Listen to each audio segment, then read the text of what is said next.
Kapag sinabi ng aking anak sa mikropono na wala akong ibinigay, kahit isang bulaklak, para sa kanyang kasal, ngumiti ako at umalis ng tahimik. Ngunit kinabukasan, ang 172 milyong piso na balak kong ipamana sa kanya ay wala ng katumbas. Bago magpatuloy, mag-subscribe sa channel. I-activate ang bell dahil araw-araw may bagong kwento tayo. I-like mo at sabihin sa comments kung saang lungsod ka nanonood. Ako si Manuel de la Cruz. Ako ay 65 taong gulang at sa loob ng mga dekada, nagtayo ako ng isang maliit na imperyo na naisip kong ipapamana sa aking nag-iisang anak. Ngayon, habang sinusulat ko ito mula sa aking bagong bahay sa baybayin ng Boracay, masasabi ko ng buong kapayapaan na ito ang pinakamahusay na desisyon na ginawa ko sa buhay ko. Ngunit para maunawaan kung bakit, kailangan kong dalhin ka sa Sabadong iyon. Setyembre 16 na, 2023, ang araw na nagbago ang aking mundo magpakailanman. Ang kasal ni Diego, ang aking 32 taong gulang na anak, ay gaganapin sa Hotel Shangri-La sa Makati. Sa loob ng mga buwan, naririnig ko ang malalayong komento tungkol sa paghahanda. Palagi ng mabilis, hindi kailanman may detalye. Lahat ay kontrolado na, tatay. Sabi niya sa tuwing tinatanong ko kung kailangan niya ng tulong. Si Joaquin ang namamahala sa lahat. Si Joaquin Ramirez Santos, ang ama ni Patricia Lopez, isang negosyanteng real estate na 58 taong gulang na nag-alaga sa organisasyon na may natural na kumpiyansa ng taong sanay magresolba ng problema sa pera. Hindi ko inaalok na bayaran ang kasal. Totoo iyan, dapat kong aminin. Pagkatapos ng diborsyo kay Isabel noong 2018, ang relasyon namin ni Diego ay naging malayo, malamig, halos formal lamang. Siya ay namumuhay bilang matagumpay na abogado. Ako naman ay namamahala sa aking negosyo mula sa likuran at nagkikita kami sa paminsan-minsang okasyon kung saan nagpapalitan kami ng formal na pagbati ng walang lalim. Naisip ko na ang kasal ay magiging oportunidad para maging malapit kami. Ngunit naisip ko rin na ang aking kontribusyon ay darating mamaya ng pribado sa paraang talagang mahalaga, sa pamamagitan ng siguradong kinabukasan. Makikita nyo, sa loob ng mga buwang iyon ng paghahanda, may sarili akong lihim na plano. Sa aking opisina sa Ayala Avenue, iniingatan ko ang 2 dokumento na magpapabago sa buhay ni Diego magpakailanman. Ang mga papeles ng paglilipat ng De La Cruz Construction Inc., ang kumpanyang pamilya na itinayo ko sa loob ng 30 taon at kumikita ng 172.8 milyong piso taon-taon, at ang deed ng isang kondo unit na 180 metros squared sa gitna ng Makati, na nagkakahalaga ng 51 milyong piso. Ang plano ko ay ibigay ang parehong dokumento sa kanilang honeymoon bilang regalo sa kasal. Isang sorpresa na magbibigay sa kanya ng panghabambuhay na katatagan sa ekonomiya. Ngunit may konteksto na dapat kong ipaliwanag. Dahil walang makakaunawa sa nangyari mamaya kung hindi alam ang mga taon bago ang mapait na gabing iyon. Sa huling 5 taon, lalo na pagkatapos ng diborsyo, sinubukan kong panatilihin ang malapit na relasyon kay Diego sa maliit ngunit makabuluhang paraan. Noong nadiagnosa ko ng hypertension noong Marso 2021, hiniling ko sa kanya na samahan ako sa konsultasyon sa cardiologist. Abala ako sa isang malaking kaso, tatay. Magtatsi ka na lang, ang sagot niya. Noong nagka-pneumonia ako noong Disyembre 2022 at nanatili akong 4 na araw sa Philippine General Hospital, dumating si Diego isang beses lamang sa loob ng 20 minuto, habang palagi niyang tinitingnan ang kanyang cellphone. Ang mga maliit na kahihiyan ay nag-ipon tulad ng tubig na bumubutas sa bato kapag kailangan ko ng tulong sa online banking. Kapag hindi ko naunawaan ang ilang API sa cellphone, kapag gusto ko lang ng kasama sa tanghalian tuwing linggo. Palagi may dahilan, palagi may mas mahalaga. Tatay, kailangan mong umayon sa panahon. Sabi niya sa akin ng may kondesendensya na mas masakit kaysa sigaw. Gayunpaman, kapag kailangan ni Joaquin, tumatakbo si Diego. Nakita ko kung paano ang aking anak ay naglalaan ng lahat para pasayahin ang kanyang biyenan. Kung paano niya kinokonsulta ang mga desisyon sa trabaho. Kung paano tuwing linggo ay regular niyang binibisita ang bahay ng mga Ramirez. Ito ay masakit, ngunit nanahimik ako habang iniisip na ang panahon at ang aking hinaharap na kabutihang loob ay maayos ang lahat. Dumating akong mag-isa sa kasal noong Sabadong hapon. Si Isabel, ang aking dating asawa, ay dumating sa kotse ng kanyang kapatid. Ang 200 na panauhin ay pumupuno sa eleganteng hall ng hotel. Lahat ay bihis na bihis. Lahat ay walang kalaman sa panloob na drama na dala ko sa loob ng maraming taon. Si Diego ay mukhang masigla sa kanyang itim na tutsedo. Si Patricia ay maganda sa kanyang lace dress na ayon sa mga narinig kong komento ay nagkakahalaga ng at 70,000 piso. Sa seremonya, pinanood ko si Joaquin sa unang hanay, photogenic at mayabang, tumatanggap ng pagbati na parang siya ang ikakasal. Ako ay nasa ikatlong hanay, ngumingiti ng maayos, pumapalakpak sa tamang oras, nakakaramdam ng kakaibang halo ng pagmamalaki ng ama at lungkot na tanging ama na diborsyado ang makakaunawa. Ang hapunan ay nagpatuloy ng walang problema. Nakipag-usap ako sa ilang malalayong kamag-anak, nagpalitan ng formal na pagbati sa mga kasamahan ni Diego. Pinuri ang pagkain at serbisyo. Lahat normal, lahat sibilisado. Sa aking isip, paulit-ulit kong iniensayo ang talumpati na ibibigay ko kapag dumating ang oras ng toos. Sasabihin ko kung gaano ako proud, ang mabubuting hiling para sa mag-asawa, at baka banggitin ng banayad ang sorpresa na naghihintay sa kanila. Ngunit hindi dumating ang oras na iyon para sa akin. Kapag kinuha ni Joaquin ang mikropono para sa unang toast, nagsalita siya ng 8 minuto tungkol sa kanyang bagong anak, tungkol sa saya ng pagtulong na matupad ang pangarap ng pag-ibig, tungkol sa kanyang pagmamalaki sa pagiging bahagi ng perpektong pagdiriwang. Ang palakpakan ay mahaba at masigasig. Pagkatapos ay tune naman ni Diego at doon ay gumuho ang aking mundo na itinayo sa loob ng 65 taon ng trabaho, sakripisyo, at pagmamahal ng ama na may lakas ng lindol. Kinuha ni Diego ang mikropono nang may tiwala ng ngiti na minana niya sa akin noong maganda pa ang panahon. Ang ilaw ng hall ay nag-ilaw sa kanyang mukha habang 200 pares ng mata ang nakatutok sa kanya na naghihintay ng kanyang salita. Si Patricia ay tinitingnan siya mula sa main table ng may paghanga.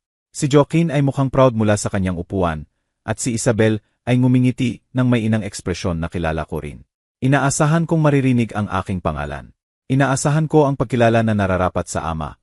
Kahit sa protokol lamang, kahit sa basic na edukasyon. Ako ang nagpalaki sa taong iyon, naghubog sa kanya, nagbayad ng kanyang pag-aral sa abogasya sa Ateneo de Manila. Naroon ako sa bawat graduasyon, sa bawat mahalagang tagumpay sa kanyang buhay, hanggang sa diborsyo man lang. Mga kaibigan, pamilya. Nagsimula si Diego ng may malinaw at mabagal na boses. Ngayon ang pinakamahalagang araw sa aking buhay. Kami ni Patricia ay nais magpasalamat sa lahat ng taong nagbigay daan sa mahiwagang pagdiriwang na ito. Ang kanyang unang salita ay para kay Patricia, na natural lamang. Nagsalita siya tungkol sa kanilang pag-ibig, sa kanilang plano, sa kaligayahan na nararamdaman niya. Lahat maganda, lahat inaasahan. Pagkatapos ay binanggit niya si Isabel na nagpapasalamat sa kanya, sa pagpapalaki sa kanya, ng may labis na pagmamahal at dedikasyon. Ang aking dating asawa ay naantig ng malinaw, habang lihim na pinupunasan ang luha. Hanggang doon, lahat normal. Ako ay naghihintay sa aking tune sa isip ko, habang inihahanda ang aking ekspresyon ng mapagkumbabang pasasalamat kapag dumating ang oras ko. Ngunit pagkatapos ay lumingon si Diego sa mesa kung saan nakaupo si Joaquin at nagbago ng ganap ang kanyang tono. Ito ay naging mainit, tunay na pasasalamat na nagpaalamig sa aking dugo.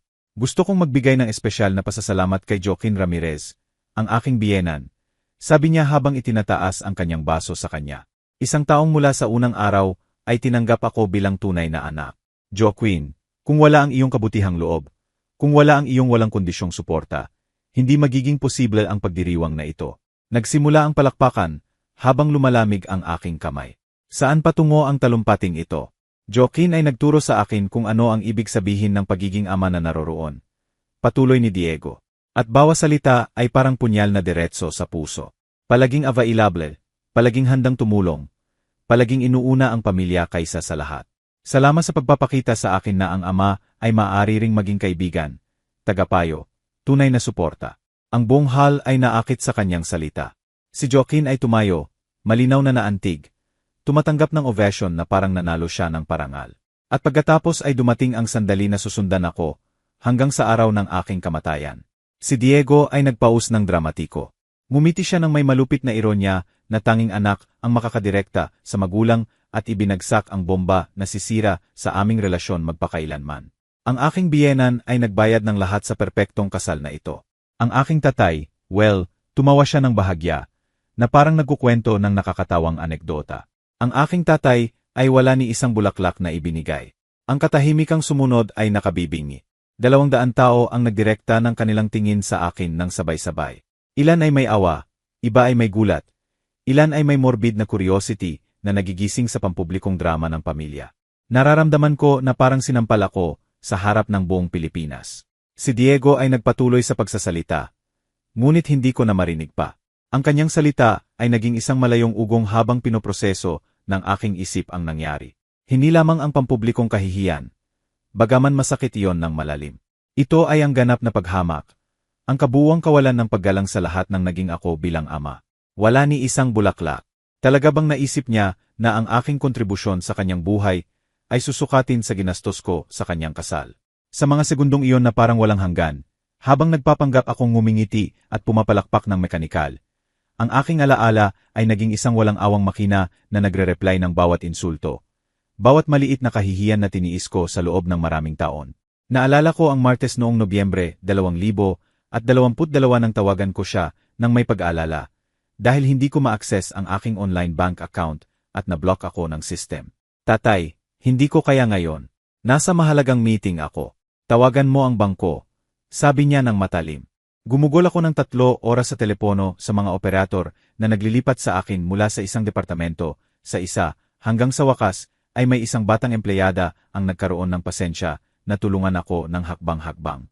Naalala ko ng kailangan ko ng sumasama sa akin para sa endoskopya noong Mayo 2023. Ang procedure ay nangangailangan ng sedation at kailangan ng kasama para umuwi. Tatay, mag-hire ka ng private taxi. Kailangan kong ihanda ang kaso para sa Martes, ang sagot niya. Natapos kong humingi ng pabor kay Sebastian, ang aking kapitbahay na 78 taong gulang, na sumama sa akin ng walang reklamo. Naalala ko ang mga walang laman na Sabado nang inaanyayahan ko siyang kumain at palagi siyang may dahilan. Kailangan kong magtrabaho. May plano kami ni Patricia. Pupunta kami sa bahay ni Joaquin. Ngunit tuwing Lunes, nakikita ko sa Facebook ang mga larawan ni Diego sa bahay ng mga Ramirez. Nakangiti sa family lunch kung saan may oras para sa lahat. Habang nagpapatuloy si Diego sa kanyang talumpati na nagpapasalamat sa lahat ng mahahalagang tao sa aming buhay, ako ay hindi pa rin nabanggit bukod sa mapang-insultong parirala na iyon. Ito ay parang nabawasan ako sa isang footnote. Isang secondary character sa buhay ng taong pinalaki ko. Ang ironya ay malupit. Sa aking opisina ay may handa ng mga dokumento na gagawin siyang milyonaryo sa isang gabi. Naglano akong ibigay sa kanya ang susi ng maunlad na kinabukasan, ng ekonomikong seguridad na pangarap lamang ng karamihan. At siya ay nagbawas sa akin sa wala ni isang bulaklak. Kapag natapos na ang talumpati ni Diego, ang hall ay sumabog sa palakpakan. Si Joaquin ay lumapit upang yakapin siya. Tapik sa likod, ngiti ng mutual pride. Si Patricia ay humalik sa kanya ng may emosyon. Si Isabel ay pumapalakpak mula sa kanyang mesa. Mukhang walang alam sa pinsalang ginawa ng kanyang anak. Ako ay nanatiling nakaupo. Pinapanatili ang force ng ngiti na pisikal na masakit. Ilang malapit na panauhin ang tumingin sa akin nang may awang hindi maayos na itinatago. Narinig ko ang mga bulong. Ang lakas. Kawawa naman kung paano humiya sa kanyang ama. Si Diego ay bumalik sa main table nang hindi man lang ako tinitingnan. Walang kahit anong pagkilala. Walang pagtatangka na palambutin ang kanyang salita. Para sa kanya, mukhang normal at katanggap-tanggap ang sinabi niya. Ito ang eksaktong sandali na iyon, habang pinapanood ko ang aking anak na masayang nagtutoast kay Joaquin, nang gumawa ako ng pinakamahalagang desisyon. Sa aking buhay, hindi ito emosyonal na outburst, hindi blind revenge, ito ay kristal na kaliwanagan, malamig at kalkulado. Kung naniniwala ang aking anak na wala akong ibinigay, kahit isang bulaklak, magkakaroon siya ng dahilan magpakailanman. Tumayo ako mula sa aking upuan nang may katahimikan na nagulat kahit ako. Walang panginginig sa aking kamay. Walang galit na nakikita sa aking mukha. Lamang isang kakaibang kapayapaan. Tulad ng katahimikan na sinasabi nilang nararamdaman ng mga hinatulan ng kamatayan bago ang execution. Marahil dahil sa isang paraan, may namatay sa loob ko ng gabing iyon. Naglakad ako sa gitna ng mga mesa ng may sukat na hakbang. Iniiwasan ang mga panauhing tumayo para sumayaw.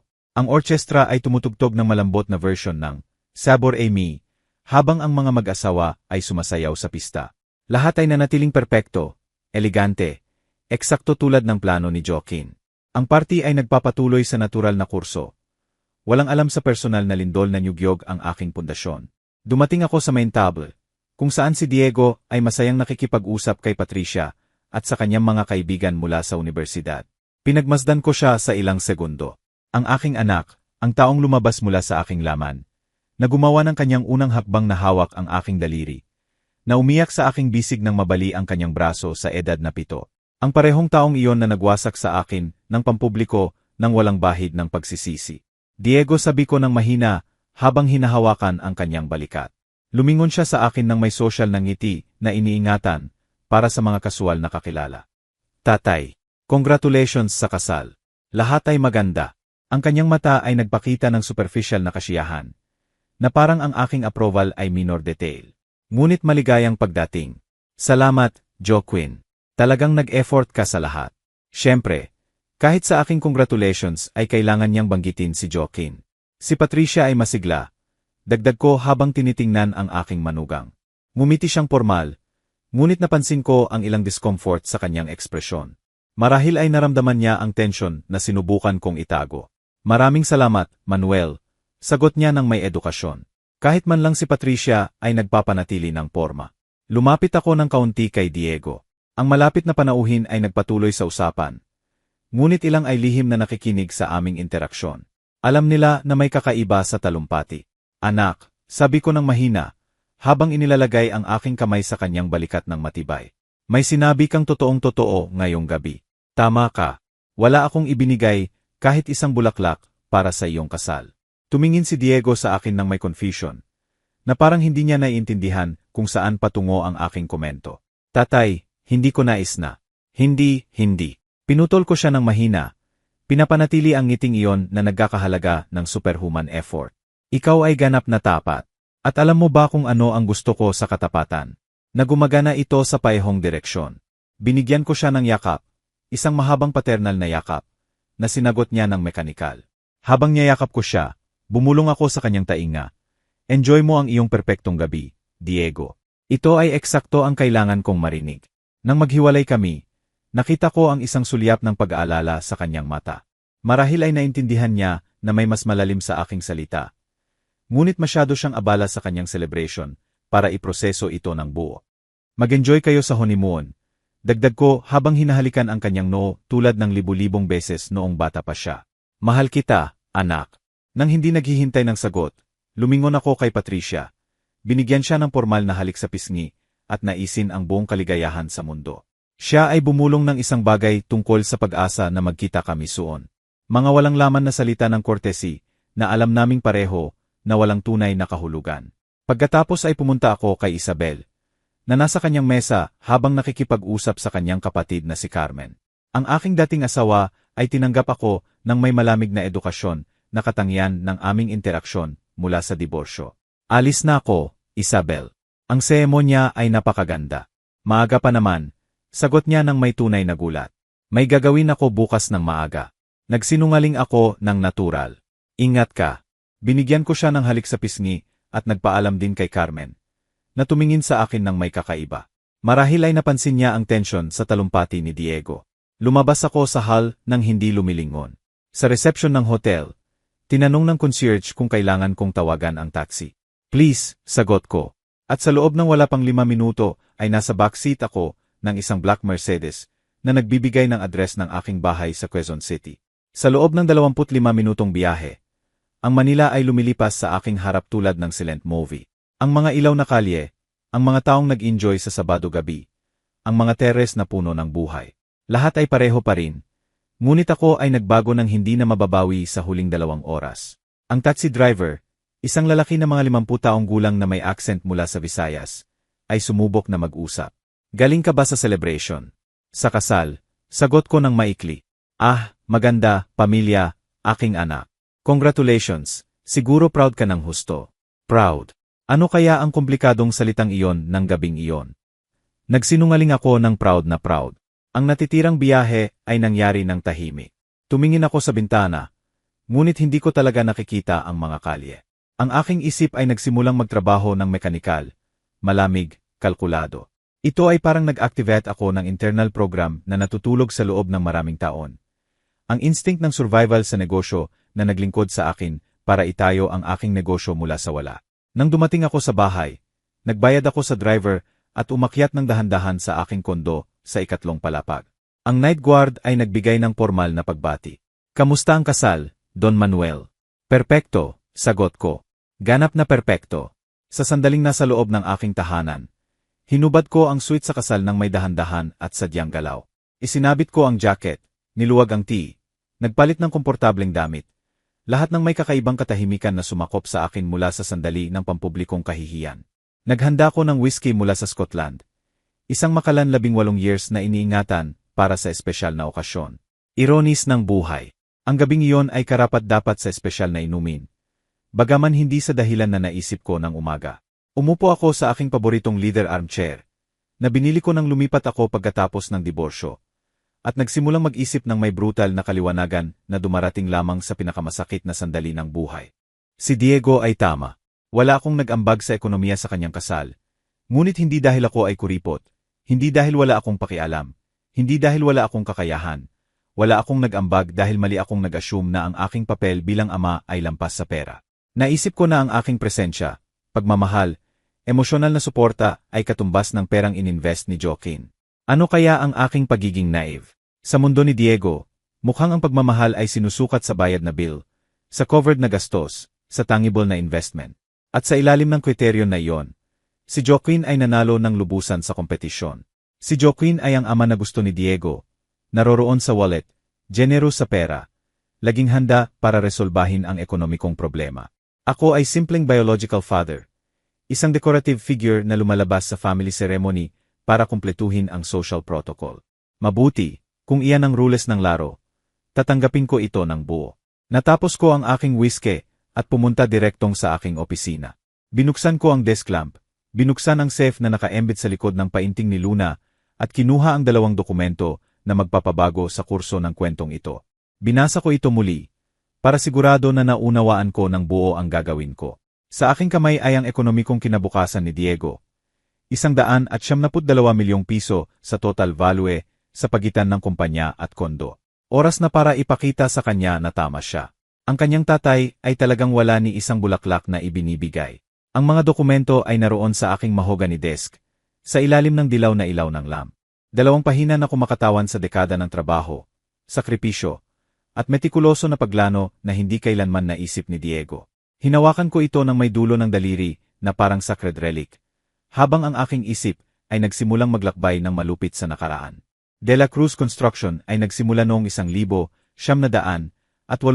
sa utang na 3,000 piso mula sa bangko pagkatapos ibenta ang kotse ni Isabel.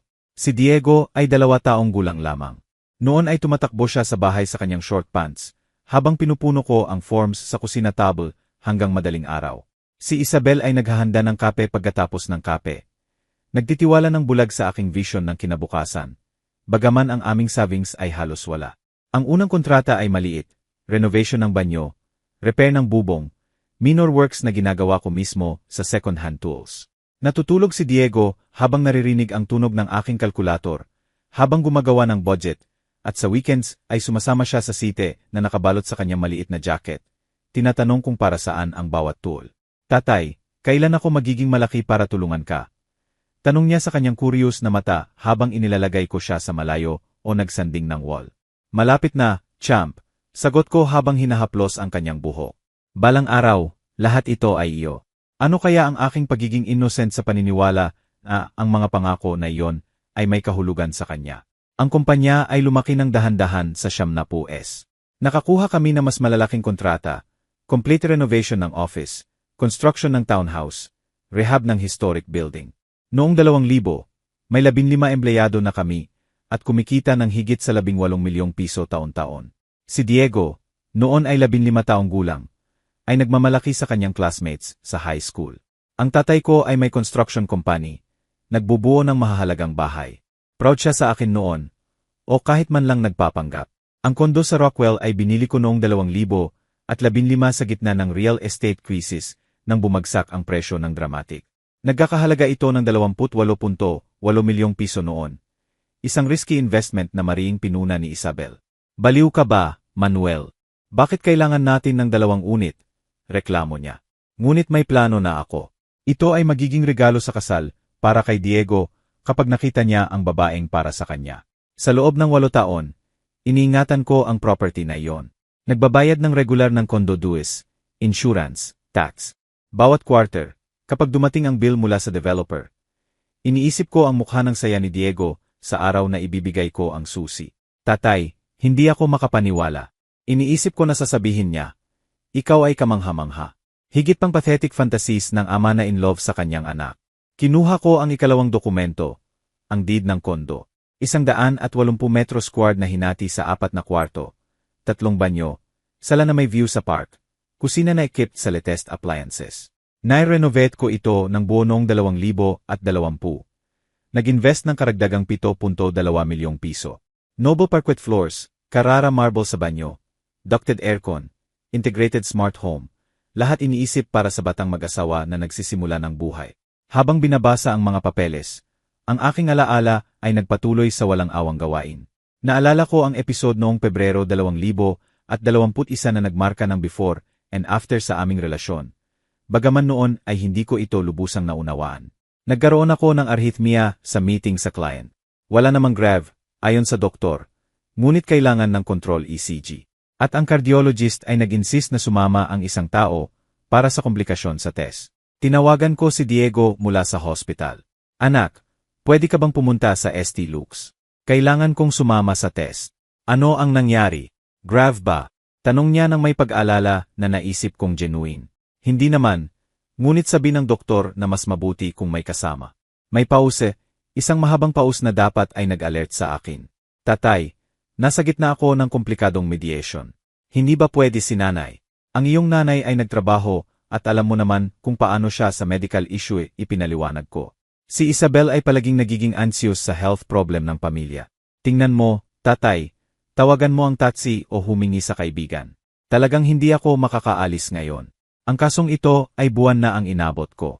Binaba niya pagkatapos ipangako na tatawag pagkatapos. Hindi siya tumawag. Natapos kong humingi kay Sebastian, ang aking retired na kapitbahay, na sumama sa akin. Isang 78 taong gulang na lalaki ay nagiging anak dahil ang akin ay abala sa mas mahalaga. Ngunit ang talagang masakit ay ang pag-discover ng photo sa Instagram ni Patricia pagkatapos ng 3 araw. Si Diego ay mukhang masaya sa eleganteng restaurant na nagtutuos ng champag. Ang caption ay celebrating the success of MY favorite lawyer. Ang date ng post ay eksakto sa araw ng aking ECG. Wala siyang important mediation. May celebration dinner siya sa girlfriend. Nagsinungaling siya ng direkta para iwasan ang pagsama sa ama sa medical test. Nagpatuloy ako sa pagbasa ng dokumento, habang mas maraming masakit na alaala ay lumilitaw tulad ng demonyo mula sa nakaraan. Ang araw na kailangan ko ng tulong sa pag-set up ng new smartphone at sumagot si Diego. Tatay, puno ang YouTube ng tutorial. Matuto ka tulad ng iba. Ang araw na gusto kong anyayahan siyang mag-lunch para sa kanyang birthday, at sabi niyang may plano na sila sa pamilya ni Patricia. Ang araw na sinubukan kong ipaliwanag ang problema sa bidyar at pinutol niya ako. Here ka ng tax advisor. Hindi ako sa ganyan. Ngunit ang pinakamalupit na kontrast ay natuklasan ko nang hindi sinasadya sa isang Sabado noong Marso 2023. Pumunta ako sa SM Aura para bumili ng shirt at nakita ko si Diego na nagdadala ng shopping bags kasama si Joaquin. Nagtatawanan sila ng masaya habang umaakyat sa eskalator. Si Joaquin ay may mabigat na bag mula sa SM, at si Diego ay mula sa Crate Ampersand Barrel. Sumunod ako ng discreet. Pakiramdam ko ay ridiculous. Ngunit hindi ko mapigilan ang curiosity. Nakita ko silang pumasok sa electronics section. Itinuturo ni Joaquin ang 55-inch TV, habang si Diego ay masayang sumasang-ayon. Narinig ko ang fragment ng kanilang usapan. Para sa bagong sala, perpekto ito, sabi ni Joaquin. Hindi mo alam kung gaano ko ito pinasasalamatan. Sagot ni Diego. Si Joaquin ay bumibili sa kanya ng tea na higit sa 60,000 piso. Ang aking anak ay tinatrato siya ng may respeto at pasasalamat na hindi ko kailanman natanggap. Kahit noong binigyan ko siya ng unang kotse para sa college. Sa araw na iyon, naunawaan ko na nawala ko ang aking anak ng matagal bago ko ito mapansin. Si Joaquin ay pumalit sa aking lugar hindi lamang bilang paternal figure, kundi bilang provider, reference, ang taong tinatakbuhan ni Diego kapag may kailangan. Ako ay naging biological father, ang lumalabas sa family photo para sa protocol, ang tumatanggap ng 2-minutong birthday call at courtesy Christmas visit. Bumalik ako sa kasalukuyan, sa aking tahimik na opisina, sa mga dokumentong nasa harap ko.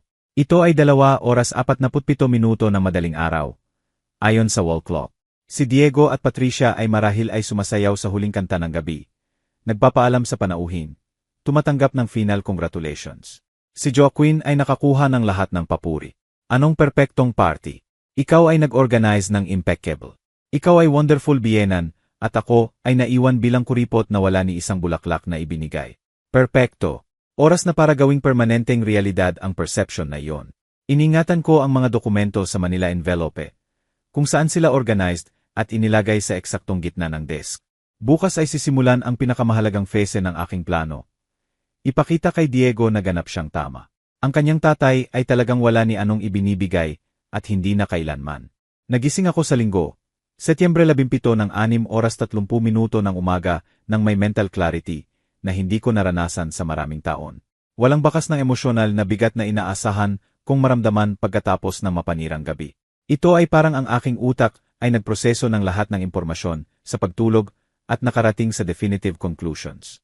Naghanda ko ng strong coffee at umupo sa terrace ng aking kondo na pinagmamasdan ang Manila sa ilalim ng golden downlight. Ang lungsod ay nagigising ng dahan-dahan. Ilang early riser ay nag-exercise sa malapit na park. Ang mga kiosk ay nagsisimulang magbukas. Ang traffic ay sparse pa rin. Lahat normal, lahat predictable. Tulad ng aking relasyon kay Diego sa loob ng maraming taon, predictably masakit. Kinuha ko ang aking agenda at nagsimulang gumawa ng metikuloso na list. Hindi ito plano ng paghihiganti, tulad ng isipin ng iba. Ito ay plano ng coherence. Kung iniisip ni Diego na ang kanyang tatay ay wala ni isang bulaklak na ibinibigay, ang kanyang tatay ay magiging eksakto iyon. Isang taong hindi nagbibigay ng anuman kailanman sa sinuman, lalo na sa kanya. Ang unang pangalan na isinulat ko ay Roberto Navarro Perez, ang aking trusted lawyer sa loob ng 15 taon. Si Roberto ay tumulong sa diborsyo. Nag-draft siya ng lahat ng important contract ng kumpanya. Alam niya ang bawat detalye ng aking asset. Kung may makakagawa ng aking plano ng impeccable, siya iyon. Ang ikalawang pangalan ay Carlos Mendoza Ruiz, ang aking contact sa realty firm na Sotheby's. Si Carlos ay nagbenta ng luxury property para sa ilang adineradong client ko. May experience siya sa complex transaction at, mas importante, absolute discretion. Ang kondo sa Rockwell ay kailangan ng buyer na magbabayad cash at magsasara ng deal ng mabilis. Ang ikatlong pangalan ay mas mahirap isulat. Fernando Castañeda Lopez, President ng Mediterranean Investments Corp. Isang business group mula sa Cebu na 2 taon nang insistent na bilhin ang De La Cruz Construction. Si Fernando ay nagbigay ng generous offer bawat 6 na buwan. Palaging politely rejected. Dahil may ibang plano ako para sa kumpanya. Plano na kinabibilangan ng natural hair na Diego. Ang mga planong iyon ay namatay ng nakaraan ng gabi sa 10:34 AM. Ang eksaktong oras na binigkas ni Diego ang mapanirang salitang iyon. Nag-scroll ako sa contacts ng cellphone hanggang makita ang number ni Fernando. Maaga pa para tawagan, ngunit alam kong early riser siya. Sa 8:15 ay tinawagan ko siya. Manuel, anong pleasant surprise? Sagot niya ng may characteristic energy ng Cebuano businessman. Kamusta ka? Kamusta ang kasal ng anak mo? Perpekto, Fernando. Ganap na perpekto. Sagot ko ng may irony na hindi niya napansin. Tinatawagan kita dahil nag-isip ako tungkol sa ating previous conversation. May expectant silence sa kabilang linya. Si Fernando ay masyadong experienced para magpakita ng premature emotion. Ngunit nararamdaman niya na may important na darating. Sa anong paraan, Manuel? Ang iyong huling offer para sa De La Cruz Construction, valid pa ba? Siyempre. Sa totoo, maaari naming pagbutihin depende sa factors. Seryoso ka bang nag-isip na ibenta? Very seriously. Kailan tayo makakapag-usap ng details? Hindi niya may tago ang kanyang excitement. Paano bukas Lunes? Pwede akong lumipad sa Manila nang walang problema. Perpekto. Sa aking opisina sa 10 oras AM. Naroon ako, Manuel. Masaya ako na ginawa mo ang desisyong ito. Ito ay magiging great acquisition para sa amin. Binaba ko ang tawag habang nararamdaman ang kakaibang halo ng liberation at melancholy. Nagsimula ko sa unang hakbang para i-dismantle ang lahat na itinayo ko para kay Diego. Masakit ito, ngunit purifying rin, tulad ng paglinis ng sugat na infected. Ang ikalawang tawag ay kay Roberto Navarro. Ang kanyang sekretary ay nagsabi na nasa farm siya para sa weekend. Ngunit maaari siyang ilocate para sa emergency. Sabi ko na urgent. Manuel, okay lang ba? Hindi usual na tumawag ka sa linggo. Sabi ni Roberto nang sumagot. Kailangan kitang makita bukas ng maaga. Kailangan kong ihanda ang ilang important documents tungkol sa legal issue. Kabaligtaran. Ibenta ko ang kumpanya at ang kondo sa Rockwell. Kailangan kong ihanda ang lahat ng dokumentasyon. Si Roberto ay nanahimik sa ilang segundo. Alam niya ang aking plano tungkol kay Diego. Alam niya kung gaano kahalaga sa akin na iwan ang solid na inheritance. Manuel, sigurado ka ba? Ito ay major decision. Marahil ay mag-isip ka pa ng ilang araw. Iniisip ko ito sa buong buhay ko, Roberto. Wala nang back out. Okay. Kita tayo bukas sa siyam. Ihanda ko ang lahat na kailangan. Ang ikatlong tawag ay ang pinakadelikado. Sumagot si Carlos Mendoza sa second ring tulad ng dati. Don Manuel, matagal nang walang balita sa iyo. Carlos, kailangan kong ibenta ang kondo sa Rockwell ngayon din. Ang 180 metros squared. Ang nai-renovate mo 3 taon ago. Eksakto iyon. Ngunit ang kondo na iyon ay para sa iyong anak, hindi na. Si Carlos ay may sapat na experience para hindi magtanong ng uncomfortable. Naiintindihan ko. Anong presyo ang nasa isip mo? Market price, ngunit gusto ko ng serious buyer na mabilis magsara. Preferably foreign investor na cash payment. Walang problema. May ilang client na maaring interested. Kailan ko pwede gawin ang photos at ihanda ang dossier? Bukas hapon, kung pwede. Perpekto. Padadalhan kita ng technician sa 4 oras AM. Nang matapos ang mga tawag ay 9 oras 30 minuto AM. Si Diego at Patricia ay marahil ay natutulog pa pagkatapos ng wedding night. Walang alam sa lindol na nagbubuo sa buhay na inaakala nilang plan. Nagbihis ako ng sportswear at lumabas para maglakad sa luneta. Kailangan kong gumalaw, mag-isip, iproseso ang ginagawa ko. Sa loob ng 2 oras, naglakad ako sa paths ng park habang pinagmamasdan ang mga pamilyang nag-enjoy sa Sabado. Mga batang mag-asawa na naglalakad na magkahawak kamay, mga ama na nagtutulak ng stroller. Lahat ng family scene na naisip kong mararanasan kay Diego kapag ako ay lolo. Lalo na alam kong hindi na totoo. Paano ako magiging lolo sa isang taong iniisip na wala akong ibinibigay kahit isang bulaklak? Ano ang papel ko sa buhay ng mga future na apo? Ang lolo na mahirap na dumating na may murang regalo, habang ang lolo na si Joaquin ay nagpapakasawa sa kanila ng mahal na bagay. Hindi, ang movie na yon ay nakita ko na at hindi ko gusto ang ending. Malapit sa tanghali, habang nagkakape sa terrace ng Luneta Cave, tumunog ang aking cellphone. Ito ay hindi kilalang number. Don Manuel de la Cruz. Ako ito. Ako ay journalist mula sa Society Section ng Philippine Daily Inquirer. Nandito kami sa kasal ng iyong anak kahapon. Gusto naming gumawa ng report tungkol sa celebration. Pwede ba naming magtanong? Lumamig ang aking dugo. May journalist sa kasal. Narinig ang talumpati ni Diego. Marahil napansin ang maaga kong pag-alis. Anong uri ng report?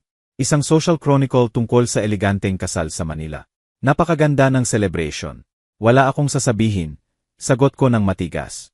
Gusto lang namin ang iyong opinion tungkol sa party. Anumang emotive anecdote. Ulit ko, wala akong statement. Magandang araw. Binaba ko ang tawag habang nararamdaman ang bagong wave ng kahihiyan. Isang journalist ang nakasaksi sa aking public degradation. Marahil ay may ibang panauhin na magko-comment sa anekdote sa kanilang social circle. Narinig mo ba ang nangyari sa kasal ng mga De La Cruz? Humiya ang groom sa kanyang ama sa harap ng lahat. Ang aking pangalan ay magiging tsismis sa salons.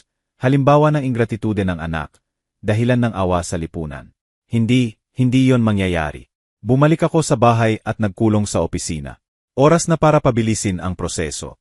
Tinawagan ko ulit si Fernando Castaneda. Fernando, tungkol sa meeting bukas, pwede ka ba magdala ng formal written offer? Gusto kong isara ang dial ng mabilis. Siyempre, Manuel. May particular urgency ba? Sabihin nating nagbago ang aking life priorities. Naiintindihan ko ng buo. Sa ating edad, ang oras ay ginto.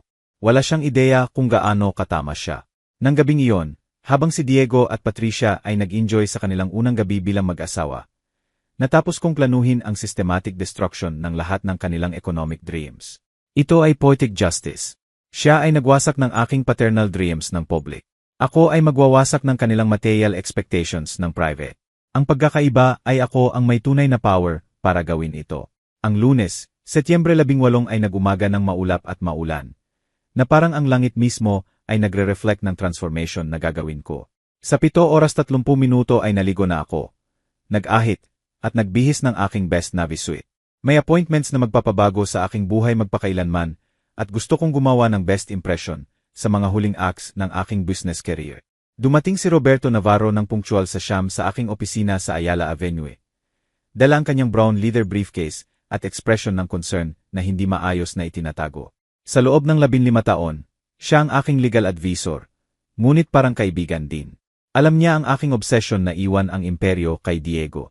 Manuel, bago simulan ang papers, pwede ba kitang tanungin kung ano ang nangyari? Kahapon ay iba ang iyong boses. Nag-serve ako ng coffee mula sa machine sa opisina at inoffer sa kanya. Roberto, may anak ka ba? 2. Si Ana na 25 at Marcos na 22. May humiya ba sa iyo ng public? Roberto ay nagkunot no. Malinaw na uncomfortable sa direction ng usapan. Hindi ko naiintindihan. Simple. May sinabi ba sila sa harap ng stranger na wala kang value bilang ama? Manuel, hindi ko alam kung ano ang nangyari. Ngunit marahil ay misunderstanding. Walang misunderstanding, Roberto. Kinuha ko ang cellphone at naghanap ng video na na-record ng isang panauhin at na-upload sa Instagram. Malinaw na naririnig ang boses ni Diego. Ang aking biyenan ay nagbayad ng lahat sa perpektong kasal na ito. Ang aking tatay, wala ni isang bulaklak na ibinigay. Pinakinggan ni Roberto ang audio ng 2 beses. Ang kanyang ekspresyon ay nagbabago mula sa confusion sa comprehension at, sa wakas, sa indignation. Diyos ko, Manuel, pasensya na. Hindi ko kailangan ang awa, Roberto. Kailangan ko ang sales documents. Nandoon ba? Binuksan ni Roberto ang kanyang briefcase at kinuha ang thick blue folder. Lahat ay narito. Sales contracts para sa kumpanya at property. Ngunit kailangan kong insist na mag-isip ka pa. Ang mga desisyong ito ay irreversible. Eksakto kung bakit ko ginagawa ito. Gusto kong irreversible. Nag-review kami ng bawat clause, bawat legal detail. Ang pagbebenta ng De La Cruz Construction Inc. sa Mediterranean Investments ay para sa 172 milyong piso na payable cash via bank transfer sa loob ng 72 oras pagkatapos ng pirma. Ang kondo ay ilalagay sa market sa presyong 58.5 milyong piso ngunit sabi ni Carlos na maaari naming makuha hanggang 58.8 milyon kung makahanap ng right buyer. Sa 10 oras sharp, dumating si Fernando Castaneda sa aking opisina kasama ang 2 financial advisor. Siya ay 52 taong gulang, tanned, may prosperous look ng taong successful sa negosyo mula sa murang edad. Ang kanyang mata ay kumislap nang makita ang documents sa mesa. Manuel, masaya ako nang husto na nagdesisyon kang gawin ito. Sabi niya habang nag-shake hands ng firm. Ang De La Cruz Construction ay perfect fit sa aming expansion plan sa Manila. Ang negotiations ay surprisingly smooth. Si Fernando ay dumating na handa para isara ang deal agad. Ang kanyang final offer ay 171 milyong piso. 3 milyong higit sa agreed sa phone. Ito ay solid company na may impeccable reputation. Ipinaliwanag ni Fernando habang nagre-review ang kanyang advisors ng financials. Ang iyong empleyado ay loyal, ang iyong client satisfied, ang iyong future project portfolio ay well-planned. Ito ay eksakto ang hinahanap namin. Ironis ng buhay. Si Fernando ay nagvavalue sa aking kumpanya, higit sa aking sariling anak. Kailan maaaring maging effective ang payment? Tanong ko. Bukas Martes umaga ay nasa iyong account ang pera. Ang aming bangko ay may pre-approved na operation. Perfecto, Roberto. Pwede ba nating pirmahan ngayon? Tumingin sa akin si Roberto, nang huli, nang may pleading expression. Manuel, completely sure ka ba? Hindi pa ako naging sure sa anuman sa aking buhay. Pinirmahan ko ang documents nang may katahimikan tulad ng pagpirma ko sa libu-libong contracts sa aking career. Bawat signature ay liberation. Bawat stamp ay hakbang patungo sa bagong buhay na nagdesisyon akong itayo. Umalis si Fernando at ang kanyang advisors sa 11 oras 30 minuto. Euphoric sa kanilang acquisition. Nanatili si Roberto ng ilang minuto pa para i-organize ang papers at schedule ang final steps. Ano ang gagawin mo sa lahat ng perang iyon? Tanong niya habang isinasara ang briefcase. Mabuhay ng una sa maraming taon. Simpleng mabuhay. Sa 12 oras dumating si Carlos Mendoza kasama ang professional photographer at architect na specialized sa appraisal. Naglakad sila sa bawat sulok ng kondo sa Rockwell na kumukuha ng photos mula sa lahat ng angle. Exceptional property ito, comment ng architect habang sinusukat ang terrace. Ang location ay unbeatable, ang renovation ay impeccable, ang qualities ay luxury. Walang problema para ibenta ito ng mabilis. Dala rin ni Carlos ang ilang preliminary offers. May 3 client na interested based sa description. Na ibinigay ko sa phone. Isa ay Russian businessman na gusto ng something sa center ng Manila para sa kanyang anak na nag-aaral sa Enderon. Handang magbayad ng 58.5 milyong piso nang walang bargaining kung magustuhan niya ang unit. Kailan niya pwede makita? Bukas hapon, kung okay sa iyo. Perpekto, mas mabilis mas mabuti. Habang nagtrabaho ang team ni Carlos, umupo ako sa balcony ng kondo na pinagmamasdan ang views sa park na hindi kailanman may enjoy ni Diego. Naisip ko ng maraming beses ang mukha ng saya na gagawin niya kapag ibinibigay ko ang susi. Tatay, hindi ako makapaniwala. Ito ay incredible. Narinig ko sa aking paternal fantasies. Ngayon ang mga fantasies na iyon ay naging nightmares kung saan naririnig ko ng paulit-ulit. Ang aking tatay ay wala ni isang bulaklak na ibinigay. Sa 2 oras 30 minuto nang umalis si Carlos at ang kanyang team, nanatili akong mag-isa sa walang laman na kondo. Naglakad ako sa mga kwarto na inihanda ko para sa kaligayahan ni Diego at Patricia. Ang master bedroom na may panoramic view, ang office kung saan pwede magtrabaho si Diego mula sa bahay, ang American kitchen na perfect para sa batang mag-asawa. Lahat nawala dahil sa malupit na parirala na binigkas sa harap ng 200 tao. Isinara ko ang kondo at bumalik sa opisina. Kailangan kong ipaalam sa aking empleyado ang pagbebenta. Masakit ito, ngunit kailangan. Marami sa kanila ay taon nang nagtrabaho sa akin. Ilan, mula sa simula ng kumpanya. Nagtiwala sila sa stability ng De La Cruz Construction. Sa aking salita, sa aking leadership. Nag-convene ako ng urgent meeting sa 4 oras Ang 15 na empleyado ay nagtipon sa conference room ng may worried expressions. Ito ay unusual na tawagin ko sila ng walang prior notice. Mga kaibigan, nagsimula ako. Tinipon ko kayo para ipaalam ang important decision. Ibenta ko ang De La Cruz Construction sa solid na business group mula sa Cebu. Ang silence ay total. Ilang mukha ay nagpakita ng surprise. Iba ay worry, ilan ay resignation. Ibig sabihin ba nito na wala na kaming trabaho? Tanong ni Alvaro, ang aking pinakamatandang foreman. Kabaligtaran. Gusto ng new owners na panatilihin ang lahat ng staff. Sa totoo, palalawakin nila ang kumpanya at gagawa ng new positions. Ang inyong trabaho ay guaranteed. Ngunit, Don Manuel, intervention ni Carmen, ang admin, bakit mo ginawa ito? Akala namin ay iwan mo ang kumpanya kay Diego. Ang tanong na nasa isip ng lahat, at walang gustong itanong. Nagbago ang plano. Simpleng sagot ko. Minsan ang buhay ay nagtuturo na mali ang iyong priorities. Ipinaliwanag ko ang details ng turnover, ang dates, ang new contacts. Ipangako ni Fernando na darating sa Huwebes para makilala ng personal ang lahat at ipaliwanag ang kanyang future plans. Nang matapos ang meeting, ilang empleyado ay lumapit ng individual para magpasalamat sa taon ng joint work. Ilan, ang pinakamatanda, ay may luha sa mata. Sila ay mas loyal sa kumpanya kaysa sa aking sariling anak. Sa 6 oras mag-isa sa opisina, nagbalans ako ng araw. Sa isang araw ay nadismantle ko ang trabaho ng buong buhay. Bukas ay may halos 100 at 72 milyong piso ako sa bangko at walang business responsibility. Kakaiba ang pakiramdam na libre at walang laman. Sa parehong oras, kinuha ko ang cellphone para i-check kung nag-contact si Diego. Walang tawag, walang message. Nanatili siya sa kanyang bubble ng matrimonial happiness. Walang alam na ang kanyang golden future ay nawawala sa bawat oras na lumilipas. Malapit na niyang malaman. Very soon. Ang Martes, Setyembre 19 ay nagsimula para kay Diego tulad ng ordinary workday. Nang hindi alam na ito ang huli sa kanyang buhay na mararamdaman niya ang economic security. Nagising siya sa 7 oras 30 minuto sa kanilang rented condo sa Malet.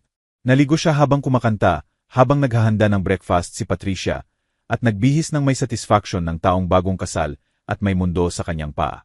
Sa biyahe ng LRT patungo sa opisina ng De La Cruz Construction sa Ayala Avenue, nagre-review si Diego ng wedding photos sa cellphone na in-upload ng guests sa Instagram.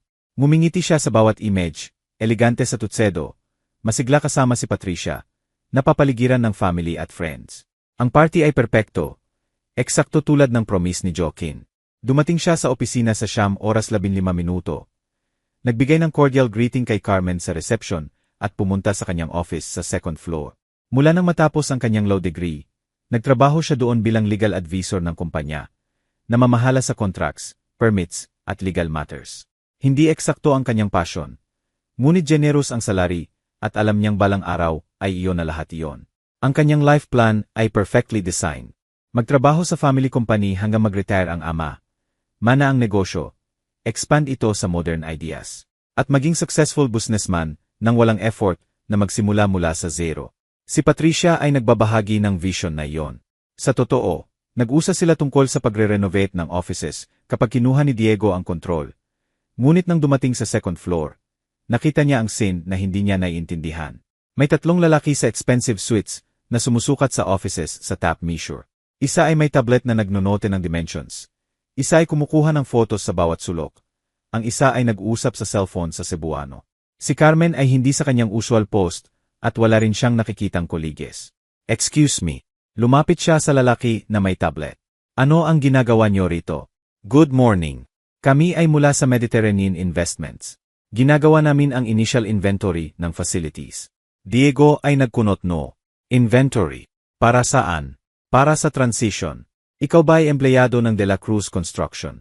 Ako si Diego De La Cruz, anak ng owner. Anong transition? Ang 3 lalaki ay nagpalitan ng uncomfortable looks. Ang mukhang pinakamatanda, iniwan ang kanyang work at lumapit kay Diego ng may serious expression. Ginoong De La Cruz, marahil ay kausapin mo ang iyong ama. Kami ay sumusunod lamang sa orders ng aming superiors. Anong orders? Ano ang pinagsasasabi nyo? Ang kumpanya ay nabili kahapon ng aming business group. Ngayon ay sinisimulan namin ang evaluation para sa definitive turnover. Si Diego ay nararamdaman na parang sinuntok sa tiyan. Impossible iyan. Hindi ibebenta ng tatay ko ang kumpanya nang hindi ako kinokonsulta.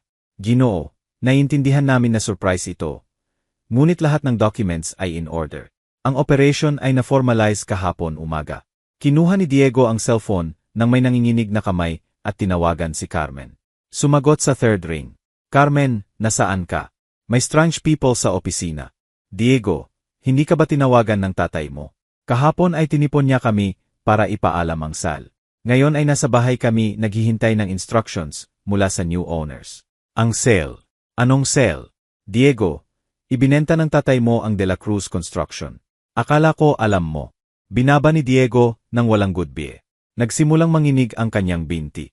Sinubukan niyang tawagan ang ama, ngunit voicemail. Sinubukan ng 5 beses pa ng pareho. Lumabas siyang tumatakbo mula sa opisina na ini-ignore ang curious looks ng mga lalaki mula sa Mediterranean Investments. Sa LRT pauwi, sinubukan niyang iproseso ang nangyayari. Hindi maaaring ibenta ng tatay niya ang kumpanya. Impossible. Buong buhay niya ay narinig. Balang araw ito ay iyo, anak. Ito ang base ng lahat ng kanyang future plans. Dumating siya sa kondo na hinihingal. Si Patricia ay nasa kusina na naghahanda ng lunch. Parin sa tranquility ng newlywed na nagplaplano ng bagong buhay. Love, ano ang ginagawa mo rito ng maaga?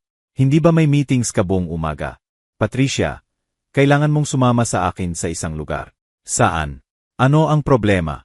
Mukha kang maputla sa kondo sa Rockwell ngayon din. Hindi naiintindihan ni Patricia ang urgency. Ngunit nagsuot ng shorts at jacket ng walang tanong. Sa taxi ride, sinubukan ni Diego na ipaliwanag ang natuklasan, bagaman hindi niya lubusang naunawaan. Hindi gagawin iyan ng tatay mo. Sabi ni Patricia na sinubukang pakalmahin siya. Siguro misunderstanding. Marahil nagnegosyo siya ng partnership o something. Nang dumating sila sa building sa Rockwell, hinanap ni Diego ang susi sa lahat ng pockets bago maalala na nasa bahay ito. Hindi kailanman opisyal na ibinigay ng ama ang susi sa kondo. Ngunit alam niya kung nasaan ang spare. Sa magnetic box sa ilalim ng electrical meter sa lobby. Umakyat sila sa 5th floor ng may tense silence.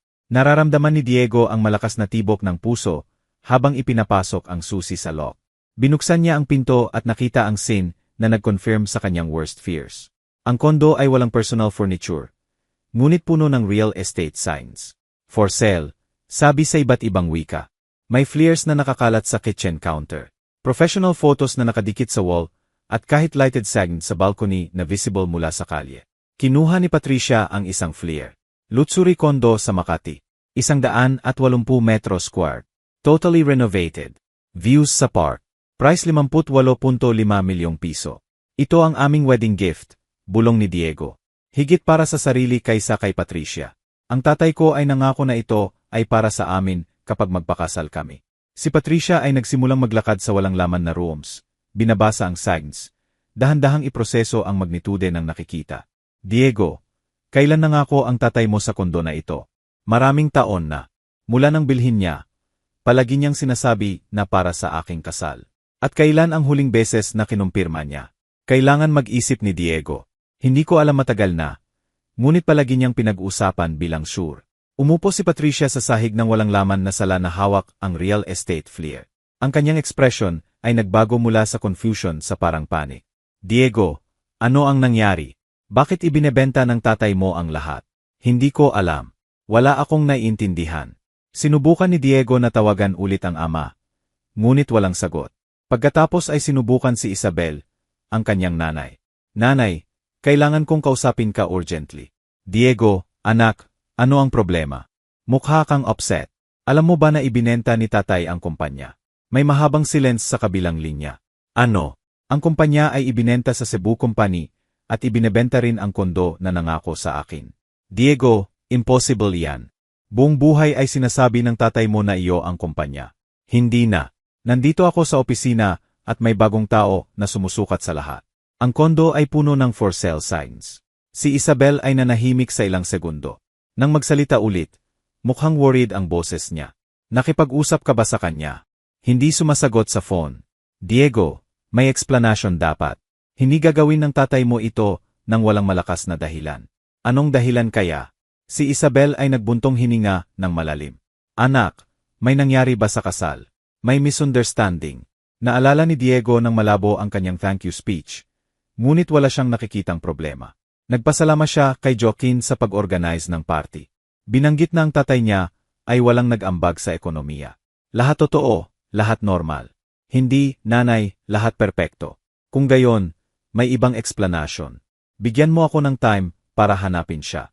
Binaba ni Diego at umupo sa tabi ni Patricia sa sahig ng walang laman na kondo. Sa pamamagitan ng windows, ang Manila ay lumalawak sa harap nila tulad ng promise na naging mirage.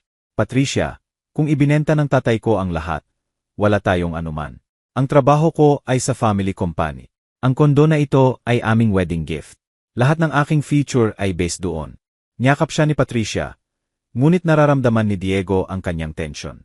Siya rin ay nagbuo ng expectations sa economic stability na ibig sabihin ng pagpapakasal sa heir ng prosperous company.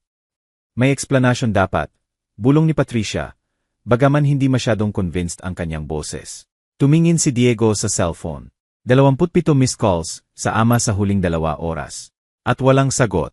Kapag nagsimulang tumunog ng insistent ang aking cellphone na Martes umaga, ako ay nasa terrace ng Starbucks na nag-enjoy ng kortado at nagbabasa ng Philippine Star. Nagsilence ako ng notifications ng nakaraan ng gabi. Kailangan ko ng mental break pagkatapos ng 2 intense days na nagdidismantle ng aking business life. Ang pagkita sa pangalan ni Diego na paulit-ulit sa screen ay nagbigay ng strange satisfaction. Halos perverse. Inaasahan ko ang sandaling ito mula nang pirmahan ang papers kay Fernando Castañeda. Alam kong sooner or later ay matutuklasan ni Diego na ang kanyang golden future ay nawala. Ang hindi ko nakalculate ay ang intensity ng kanyang desperation.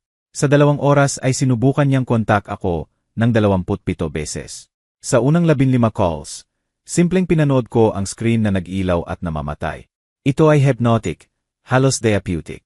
Bawat rejected call ay small act of justice, delayed response sa taon ng insults at humiliations. Abala ako, sabi niya sa akin noon, ngayon ako naman ang abala, nang hindi sinasabi. Malapit sa tanghali, nagdesisyon ako na dumating na ang oras. Kailangan ni Diego na matutong buo ang lesson, at para doon ay kailangan niyang marinig ang aking boses. Sumagot ako sa phone ng may tranquility ng taong may lahat ng power sa kamay. Tatay, sa wakas. Sinubukan kong tawagan ka buong umaga. Ang boses ni Diego ay mukhang broken sa edge ng panic. Alam ko. Nakita ko ang calls. Bakit hindi ka sumasagot? Abala ako. Ano ang kailangan mo? May disconcerted silence sa kabilang linya. Malinaw na hindi inaasahan ni Diego ang coldness sa aking tone. Tatay, ano ang nangyayari? Nandito ako sa kumpanya at may strange pupil na nagsasabi na ibinenta mo ito. Tama iyan. Ibinenta ko na ibinenta mo, bakit hindi mo sinabi sa akin, para saan ikaw mismo ang nagsabi noong Sabado na wala akong ibinibigay? Bakit ko ikukonsulta sa iyo ang isang bagay na ayon sa iyong sariling salita ay hindi mo concern? Tatay, hindi ko nais na sinabi mo eksakto ang gusto mong sabihin. Diego, sa harap ng 200 tao. Ang aking tatay ay wala ni isang bulaklak na ibinigay. Naalala mo ba? Ang sumunod na silence ay mahaba at mabigat. Narinig ko ang kanyang agitated breathing. Ang background sound na nagpapahiwatig na hindi siya mag-isa. Tatay, nervous ako. Ito ay aking wedding night at ito ay ang gabi na nagdesisyon kang humiya sa akin ng public. Ang consequences ng ating acts, anak. Isang bagay na dapat mong natutunan ng maraming taon. Ngunit ang kumpanya ay akin. Palagi mong sinasabi na akin ito. Ito ay iyo habang iniisip ko na deserve mo itong imana. Ang iyong salita noong Sabado ay nagpakita kung gaano ako nagkamali. Narinig ko ang sobs sa background. Si Patricia ay marahil ay umiyak habang naunawaan ang magnitude ng nawala. Tatay, please, may solution ba? Pwede ba nating iundo ang sale? Hindi, Diego, hindi natin pwede. Ang contracts ay signed. Ang pera ay transferred ay irreversible. Tulad ng salitang binigkas mo sa mikropono. Isang phrase lamang iyon. Hindi pwede na dahil sa isang phrase ay mawala lahat. Isang phrase, Diego. Ang phrase na iyon ay perfect summary ng kung paano mo ako tinatrato sa loob ng taon. Nang nagka-pneumonia ako at kailangan ng company, abala ka. Nang kailangan ko ng tulong sa bangko, abala ka. Nang gusto kong mag-lunch tuwing linggo, may plano ka sa pamilya ni Patricia, tatay. Ngunit kapag tumawag si Joaquin, tumatakbo ka. Kapag kailangan niya, lumalabas ka. Nakuha niya ang iyong respeto at pasasalamat sa 6 na buwan. Hindi ko nakuha sa 32 taon. Hindi yan totoo. Hindi. Ipaliwanag mo kung bakit sa iyong wedding speech ay pinuri mo si Joaquin sa 5 minuto at binanggit ako lamang para sabihin na wala akong nag-ambag. Nagsimulang umiyak ng bukas si Diego. Ito ay sobs ng adult man na naunawaan na nawala ang kanyang future dahil sa sariling stupidity. Tatay, patawarin mo ako. Hindi ko alam ang sinasabi ko. Emosyonal ako. Gusto kong magpasalamat kay Joaquin. At karapatan mo iyan. Deserve ni Joaquin ang iyong gratitude. Nagbayad siya sa iyong kasal. Tinatrato ka niya bilang anak na hindi niya kailanman nagkaroon. Ako ay tinanggap lamang ang role na ibinigay mo sa akin. Ang ama na wala ni anong ibinibigay. Ngunit mahal kita. Ikaw ang aking tatay. Talaga ba akong mahal mo, Diego? Siyempre. Sabihin mo, kailan ang huling beses na binisita mo ako nang hindi kailangan ng anuman? Kailan ang huling beses na tinanong mo ang aking health? Kailan ang huling beses na inanyayahan mo ako para kumain dahil gusto mong makasama ako? Si Diego ay nanahimik.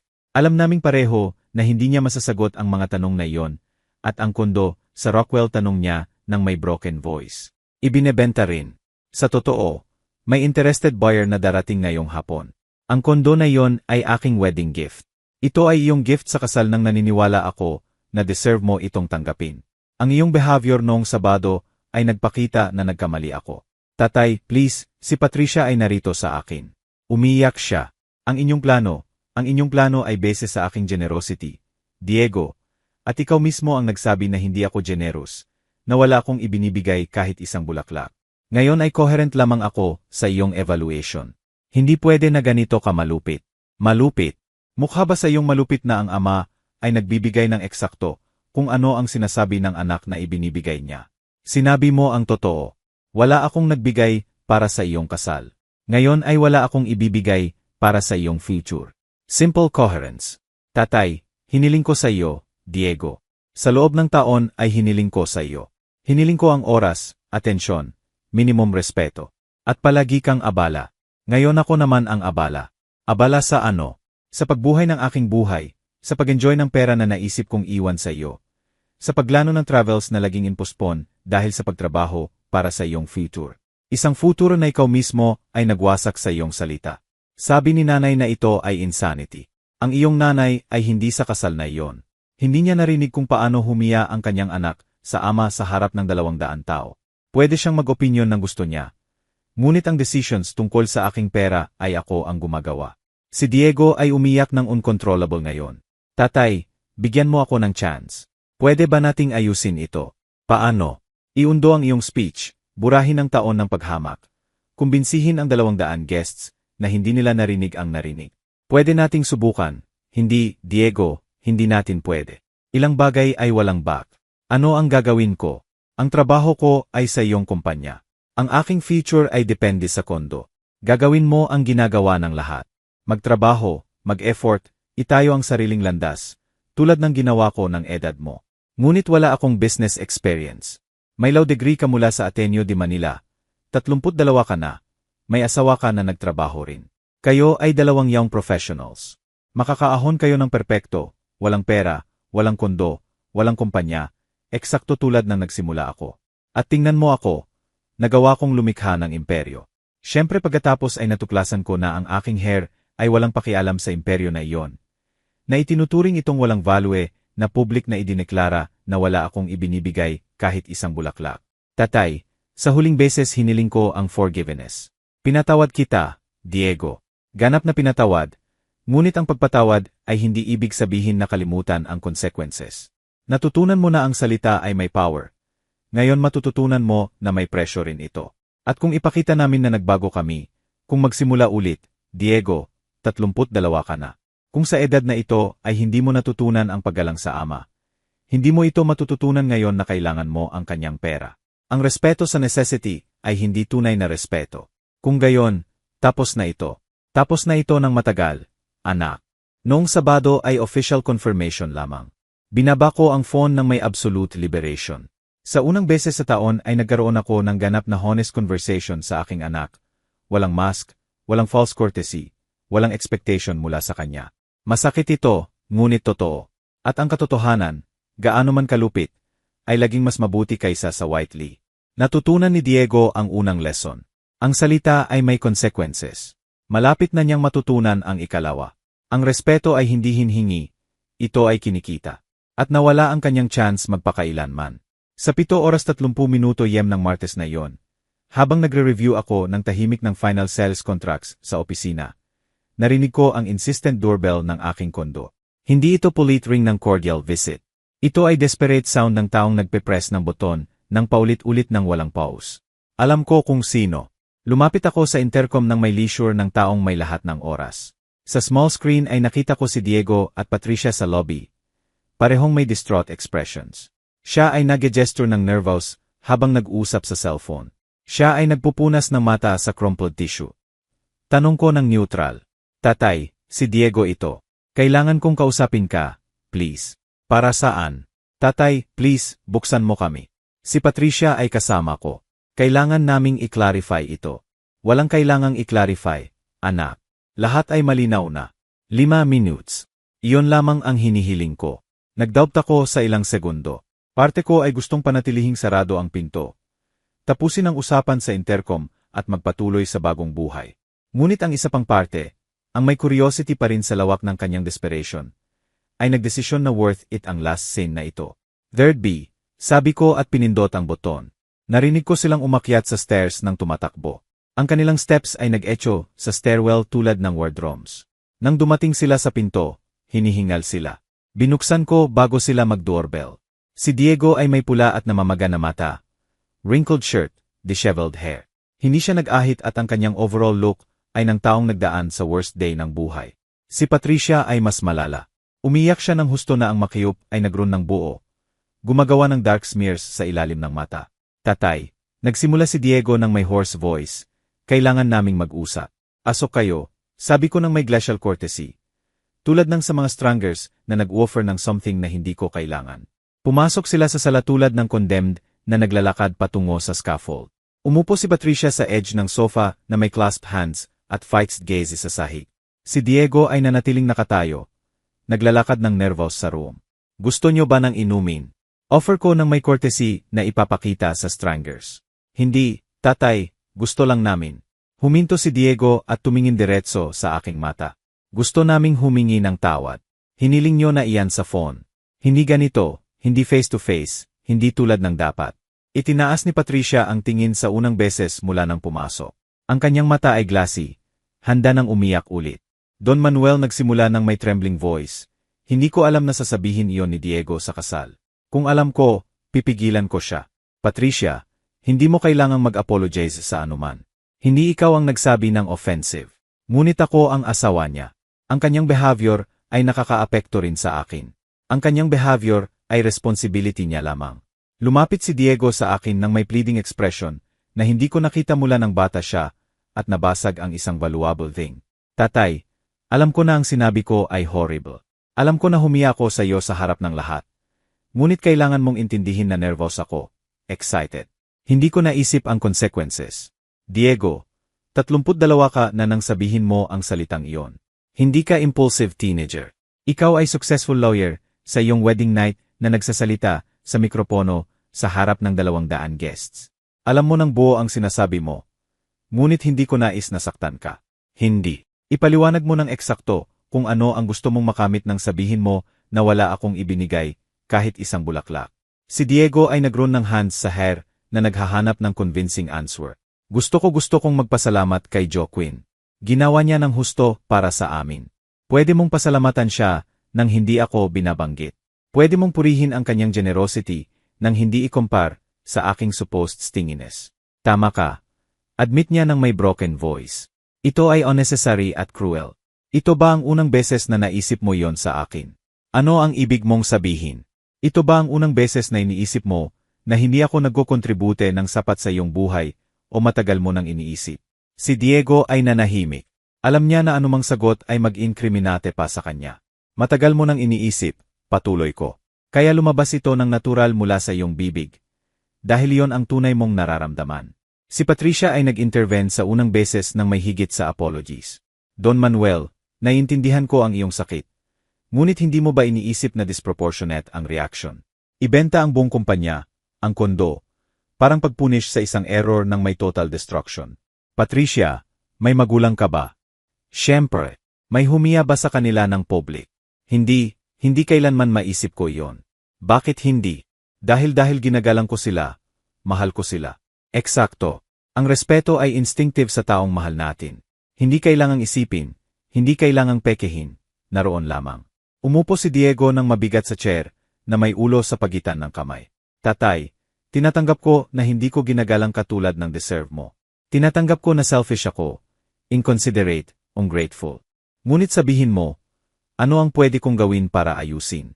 Wala kang magagawa, Diego. Wala. Ang nawalang respeto ay hindi nababalik sa apologies. Nababalik ito sa time, consistency, facts. At wala na akong time o gana na maghintay ng facts na iyan.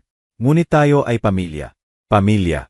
Diego, ilang beses mo akong binisita sa huling taon nang hindi kailangan ng anuman mula sa akin. Nag-isip si Diego ng mahaba. Hindi ko naalala.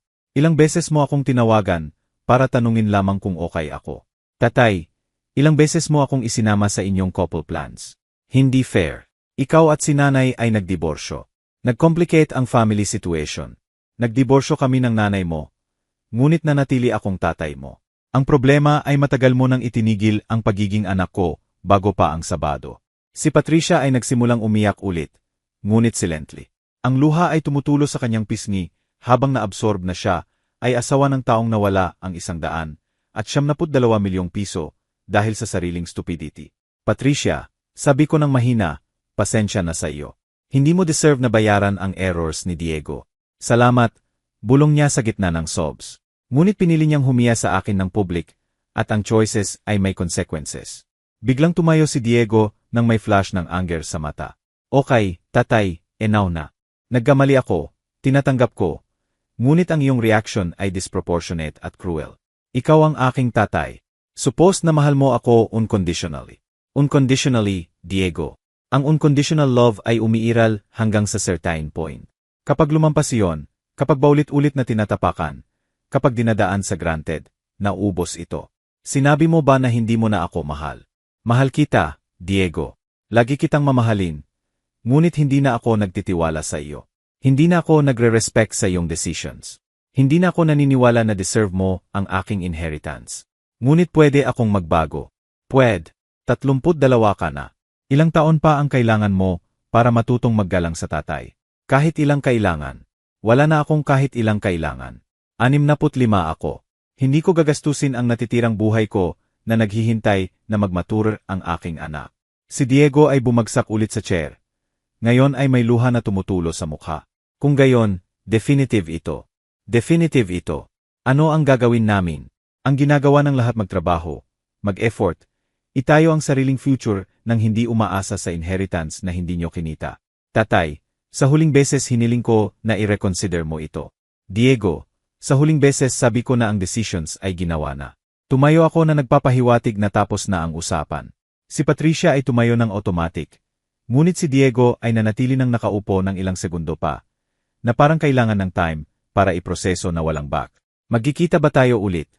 Tanong niya ng may childish voice.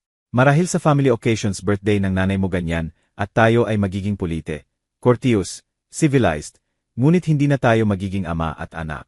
Diego, matagal na tayong tumigil sa pagiging ama at anak. Noong Sabado ay ginawa lamang natin itong official. Inihatid ko sila sa pinto. Binigyan ako ni Patricia ng farewell kiss sa pisngi. Bulong, pasensya na ng husto. Si Diego ay nanatili sa threshold. Tinitingnan ako na parang naghihintay ng last minute miracle. Paalam, tatay. Paalam, Diego. Isinara ko ang pinto at sumandal dito. Nararamdaman ang huge weight na nawawala mula sa aking shoulders. Sa unang beses sa taon, ang aking bahay ay completely silent, at ang silence na iyon ay pakiramdam na freedom. Ang sumunod na araw ay isang whirlwind ng phone calls. Bawat isa ay mas dramatic kaysa sa nauna. Si Isabel ay ang una na tumawag ng 1 oras pagkatapos umalis si Diego at Patricia mula sa kondo ko. Ang kanyang boses ay puno ng maternal indignation. Manuel, kakausap ko lang si Diego, nasira siya. Paano mo nagawa ito sa kanya? Good morning, Isabel. Kamusta ka? Huwag mong baguhin ang topic. Naiintindihan mo ba ang ginawa mo? Nasira mo ang future ng sarili mong anak dahil sa unfortunate comment. Nag-serve ako ng whiskey habang nakikinig sa kanyang sermon. Curious kung paano laging kayang i-convert ni Isabel ang victims sa guilty at vice versa. Isabel, naroon ka ba sa kasal? Siyempre naroon, ngunit wala akong narinig na terrible. Si Diego ay nervous, excited. Hindi mo narinig nang sinabi niya na wala akong ibinigay, kahit isang bulaklak, may uncomfortable silence. Narinig ng buo ni Isabel, ngunit pinili niyang i-minimize. Manuel, ang mga bagay na iyon ay sinasabi sa heat of the moment. Wala silang ibig sabihin para sa iyo. Wala silang ibig sabihin para sa akin. Lahat sila. Ikaw ang kanyang tatay. Ang mga ama ay nagpapatawad. Nagpapatawad ang mga ama, Isabel. Ngunit pagkatapos ng taon ng humiliations, pagkatapos ng constant ignore, pagkatapos ng public humiliation, may limits. Anong humiliations? Adores ka ni Diego. Ang frase na iyon ay nagpatawa sa akin ng bitter. Adores ako. Kailan ang huling beses na binisita ako ni Diego nang hindi kailangan ng anuman? Kailan ang huling beses na isinama ako sa kanyang plans? Kailan ang huling beses na nag-alala siya sa aking health? Abala siya, may sariling buhay, may oras siya kay Joaquin, may oras para mag-lunch kay Joaquin tuwing Sabado, para mag-shopping kay Joaquin, para mag-consult ng decisions kay Joaquin. Si Joaquin ay naging ama na tumigil ako sa pagiging matagal na. Selos ka ba? Hindi ako selos, Isabel. Liberated ako, Manuel. Hiniling ko sa iyo. I-reconsider ito. Natutunan na ni Diego ang lesson. Anong lesson? Na ang salita ay may consequences. Dapat matutunan niyon ng dekada na. Ngunit siya ang iyong anak. Siya ang aking biological son. Ngunit matagal na siyang tumigil sa pagiging emotional son ko. Binaba ni Isabel ng galit. Nangako na hindi ito matatapos. Hindi ko na narinig mula sa kanya sa loob ng weeks. Ang ikalawang tawag ay dumating kinabukasan. Ito ay si Joaquin Ramirez, ang involuntary protagonist ng drama na ito. Manuel, sana hindi ka maistorbo na tumawag ako directly. Nakuha ko ang number mo kay Patricia. Hindi maistorbo, Joaquin. Sa ano ako makakatulong? Tinatawagan kita tungkol kay Diego. Alam ko na may misunderstanding. Walang misunderstanding, Joaquin. Lahat ay malinaw, Manuel. Bilang ama naiintindihan ko ang iyong sakit. Ngunit iniisip ko na hindi nais ni Diego na saktan ka. Gusto lang niyang magpasalamat sa akin sa pag-organize ng kasal. Ironic na marinig si Joaquin na nagde-defend kay Diego ng may higit na conviction kaysa sa ipinakita ni Diego para sa sarili. Joaquin, appreciate ko ang tawag. Ngunit ito ay issue sa pagitan namin ni Diego. Naiintindihan. Ngunit si Patricia ay very affected. Si Diego ay desperate na naghahanap ng work. Kinailangan nilang i-cancel ang honeymoon. Ito ang consequences ng kanyang acts. Manuel, hindi ko kailangan na purihin ako ni Diego ng public. Kung alam ko na magdudulot ito ng sakit sa iyo, hiniling ko sa kanya na wag gawin. Ang problema ay hindi ang pagpuri sa iyo, Joaquin. Ang problema ay ang paghamak sa akin para gawin yon. Hindi mo ba pwede i-reconsider ang decision? Kahit partially, ang decisions ay ginawa na. Kung gayon, pasensya na, Manuel. Genuinely. Binaba ni Joaquin ng pulit. Siya ay decent man na nadrag sa family situation na hindi niya hinanap. Ngunit hindi rin nito babaguhin ang aking decision. Ang ikatlong tawag ay ang most unexpected. Si Carmen, ang aking former receptionist, ay tumawag na umiyak. Don Manuel, Gusto ng new bosses na baguhin lahat. Magre-retrench sila ng half ng staff. Carmen, ipinangako ni Fernando na panatilihin ang lahat ng empleyado. Iyon ang sinabi sa start. Ngunit ngayon ay nag-uusap tungkol sa resource optimization. Don Manuel, taon tayong nagtrabaho ng sama-sama. Hindi ka ba makakagawa ng something? Carmen, wala na akong kinalaman sa kumpanya. Ibinenta ko na, ngunit may influence ka. Pwede kang mag-usap sa kanila. Wala akong magagawa. Pasensya na. Si Carmen ay nagpatuloy na umiyak habang ipinaliwanag na may mortgage siya. 2 anak sa college at ang paghanap ng work sa kanyang edad ay halos impossible. Bawat salita ay punyal sa aking conscience. Ibinenta ko ang kumpanya na iniisip lamang ang pagpunish kay Diego. Ngunit ang aking empleyado ay nagbabayad para sa digmaan na hindi nila sinimulan. Ito ang unang beses na nag-doubt ako sa aking plano. Ngunit tuulete na. Ang contracts ay signed, ang pera transferred. Si Fernando Castañeda ay technically free na gawin ang gusto sa kanyang new acquisition. Ang ika-4 na tawag ay dumating noong Biyernes. Ito ay si Patricia mag-isa. Don Manuel, alam ko na maraming beses tinawagan ka ni Diego at hindi mo gusto kausapin siya. Ngunit hiniling ko na pakinggan mo ako.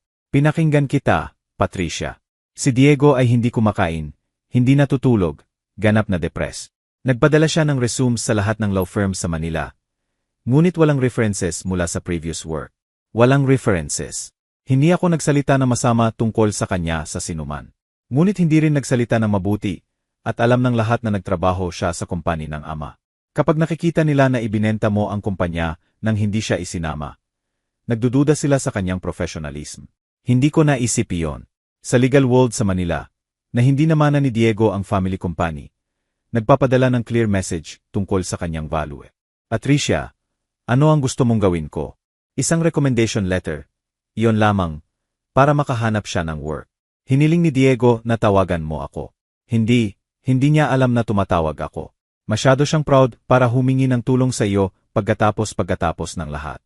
Ito ang unang beses na gumamit ng salitang pride sa relation kay Diego. Marahil ay mas kilala siya ng asawa kaysa sa akin. Patricia, si Diego ay competent lawyer. Hindi niya kailangan ang aking recommendation para makakuha ng work. Kailangan niya, Don Manuel. Ang kanyang last name ay associated sa De La Cruz Construction. Alam ng buong sektor na ibinenta mo nang hindi siya isinama.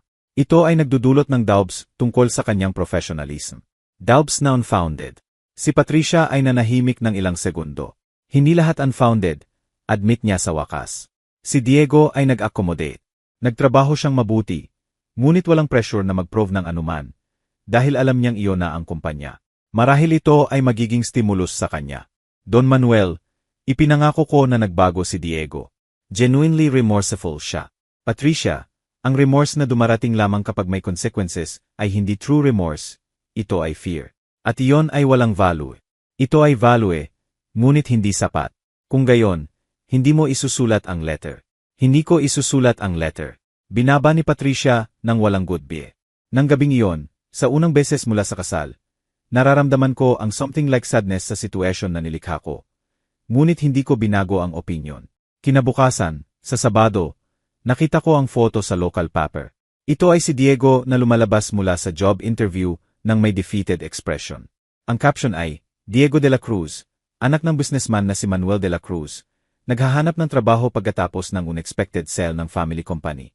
Ginawa ng press ang aking personal drama na public news.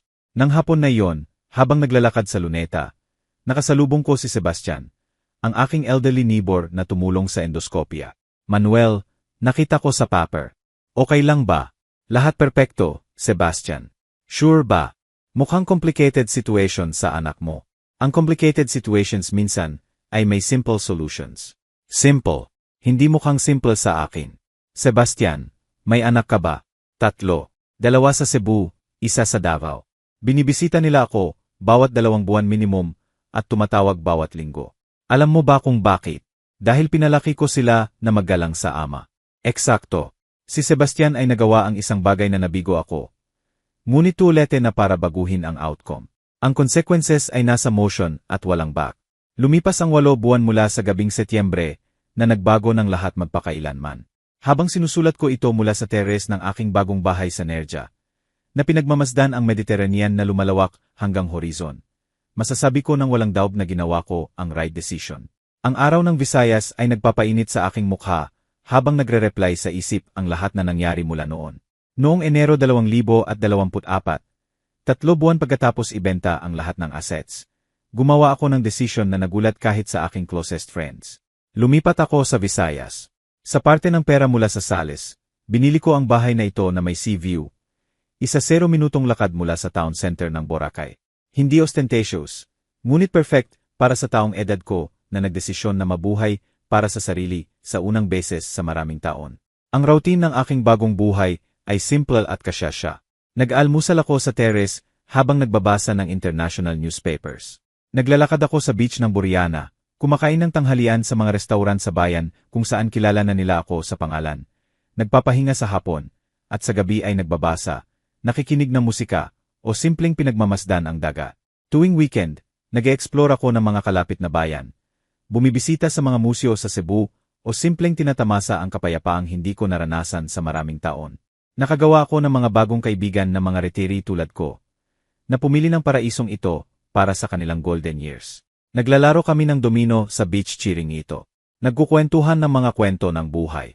Nag-organisa ng hapunan kung saan walang humihingi ng anuman o umaasa sa akin, maliban sa aking kasama. Nakakapagpalaya na makihalubilo sa mga taong nagpapahalaga sa iyo, dahil sa kung sino ka, hindi dahil sa kung ano ang maibibigay mo. Noong Abril, nagbakasyon ako sa Italy sa loob ng 6 na linggo.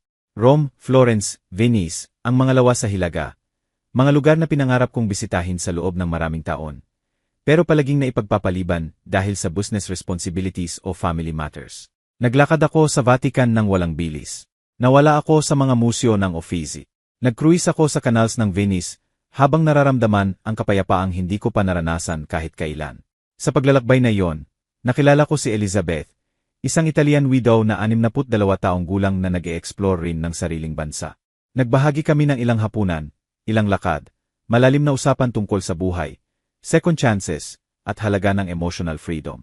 Hindi ito intense romantic relationship, pero mainit at tapat na companionship na nagpatunay sa akin na may puwang pa rin para sa bagong ugnayan sa buhay ko. At ano ang nangyari kay Diego sa mga buwan na ito? Sinusundan ko ang kanyang pagbabago sa pamamagitan ng mutual acquaintances. Hindi kailanman sa direct contact. Ang unang mga buwan ay napakahirap para sa kanya. Halos 4 na buwan bago siya makahanap ng trabaho. Sa wakas, sa isang second-tier law firm, kung saan ang sweldo ay isang fraction lamang ng kinikita niya sa aking kumpanya. Kailangang bumalik ni Patricia sa full-time work sa isang architecture firm na nagpapaliban ng walang katapusan sa kanilang plano na magkaroon ng anak. Ayon kay Roberto Navarro sa isa sa aming phone conversations, kinailangan ni Diego at Patricia na lumipat sa mas maliit na apartment sa labas ng Manila. Ang kontrast sa buhay na pinlano nila ay brutal. Sa halip na luxury condo sa sentro at economic security bilang heirs ng prosperous company, ngayon ay nakikipaglaban sila tulad ng ordinaryong young couple para lang makaraos sa buwan-buwan. Noong Pebrero, tinawagan ako ni Isabel para sabihin na nagkaroon ng nervous breakdown si Diego. Nawalan siya ng maraming timbang, hindi makatulog, at ayon kay Patricia, palagi niyang pinag-usapan ang pag-aayos ng mga bagay sa akin. Hiniling sa akin ni Isabel na i-contact ko siya. Nabigyan siya ng kahit kaunting pag-asa. Walang pag-asa na ibibigay, Isabel, sagot ko ng matigas. Kailangan ni Diego matutong mabuhay nang hindi umaasa sa akin. Pero nagdurusa siya. Nag-aral siya. Ang pagdurusa minsan ay pedagogical. Wala ka bang guilt? May lungkot ako sa sitwasyon, pero walang guilt sa aking decisions. Si Diego ang lumikha ng sitwasyong ito sa kanyang mga salita at ugali. Binaba ni Isabel ng frustrated. Pero isang buwan pagkatapos ay tumawag ulit siya na may ibang balita. Nagbabago na si Diego. Sabi niya na parang may pagkamangha. Nagsimula na siyang magpa-therapy sa psychologist. Nagtatrabaho siya sa kanyang attitude problems, sa kanyang relasyon sa responsibility. Natutuwa ako para sa kanya. Manuel, naniniwala ako na talagang natutunan niya na ang lesson. Hindi mo ba iniisip na sapat na ang kanyang pagdurusa, Isabel?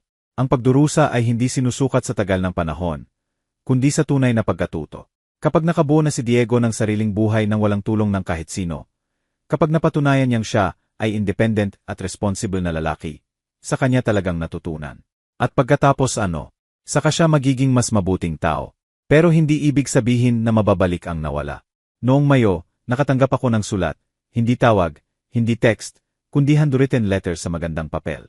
Galing kay Diego. Tatay, nagsisimula ito, hindi ako nagsusulat para humingi ng anuman, kundi para ikwento kung ano ang natutunan ko sa mga buwan na ito. Tama ka sa lahat. Ako ay selfish, ungrateful na anak na dinadaan sa granted ang pagmamahal mo. Ginawa ko sa iyo ang bagay na hindi ko kailanman papayagan sa mga magiging anak ko. Ang sulat ay tumagal ng 3 pahina kung saan inanalisa ni Diego ng may brutal honesty ang kanyang mga pagkakamali, arrogance, at systematic lack of respect. Kinilala niya na ang aking reaction ay proporsyonate sa taon ng naipon na pagpapahiya. Na nabuhay siya sa bubble ng privilege nang hindi pinahahalagahan ang mga sakripisyo ko para sa kanya. Hindi ako humihingi ng tawad, isinulat niya sa huling talata. Dahil alam kong ang mga sorry ay hindi nagbubura ng consequences. Gusto ko lang malaman mo na naintindihan ko ang iyong mensahe. Binubuo ko ang sariling buhay ko. Natututo maging independent na tao. Nagtatrabaho para maging isang tao na balang araw ay maipagmamalaki mo. Tinapos niya ang sulat ng hindi humihingi ng anuman, hindi nagmumungkahi ng pagkikita, hindi binabanggit ang pera o reconciliation. Ito ay simpleng mature recognition ng isang lalaki na sa wakas ay naunawaan ang laki ng kanyang pagkakamali. Itinago ko ang sulat sa desko, pero hindi ko ito sinagot. Hindi dahil malupit ako, kundi dahil kailangan ni Diego na ipagpatuloy ang kanyang personal growth nang hindi umaasa sa aking approval. Noong Hulyo, tinawagan ako ni Joaquin Ramirez na may interesting na balita. Manuel, gusto kong ikwento sa iyo ang tungkol kay Diego. Dumating siya sa akin para tanggihan ang anumang financial help mula sa akin. Ano? Si Patricia at siya ay nahihirapan sa pera. Nag-alok ako na tulungan sila pansamantala, tulad ng gagawin ko sa sinumang family. Pero sinabi ni Diego na kailangan niya matutong mag-resolve ng sariling problema nang walang tulong. Ito ang unang beses sa maraming taon na tinanggihan ni Diego ang financial help. Kapansin-pansin ang pagbabago. Nag-apologize din siya sa akin. Patuloy ni Joaquin. Sabi niya na ginamit niya ang aking generosity para pahiyain ka at hindi iyon tama. Nagbehave siya na parang mature na lalaki. Natutuwa akong marinig iyan, Joaquin. Naniniwala ako na ang iyong anak ay nagiging ang lalaking lagi mong gustong maging. Sana nga, Joaquin, pero hindi para sa akin, kundi para sa kanyang sarili. 2 linggo na ang nakaraan. Sa aking morning walk sa beach, nag-reflect ako sa lahat ng pagbabagong ito. Masyado ba akong matindi? Masyado ba akong nag-react? Pagkatapos ng 8 buwan ng emotional at geographical distance, kaya ko nang suriin ang sitwasyon ng mas objective. Ang konklusyon ay malinaw. Ginawa ko eksakto ang dapat kong gawin. Sa loob ng maraming taon, tinanggap ko ang mga mumo ng pagmamahal mula sa anak. Nagpwede ako na maging second class na ama. Tinolerete ko ang patuloy na pagpapahiya, habang umaasa na ayusin ng panahon ang relasyon. Pero ang panahon ay hindi nag-aayos ng anuman ng mag-isa. Ang mga tao ay nagbabago lamang kapag ang consequences ng hindi pagbabago ay naging unbearable na. Si Diego ay natututo na maging independent. Responsible na lalaki na pinahahalagahan ang meron siya, sa halip na ituring na granted ang natatangga. Si Patricia ay natututo na ang asawa niya ay maaring mas malakas kaysa sa inakala niya kapag walang safety net.